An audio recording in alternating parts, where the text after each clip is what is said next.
It's so crazy.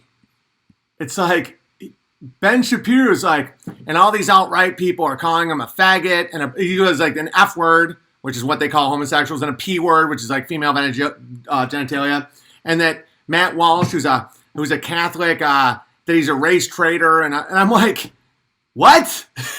Like if I worked for Ben Shapiro and he was doing that, I would beat him to death. Like I would just take a hammer and beat him until he was dead. Hang on a second. 1 second, ladies and gentlemen. That's not a threat. That's an imaginary, allegedly. My opinion.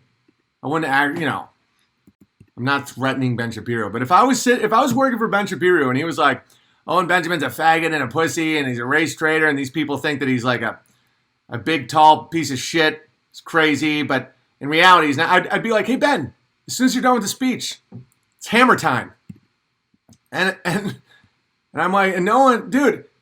JFK's murderers got away. That's all I'm saying. It's like no one really gives a shit.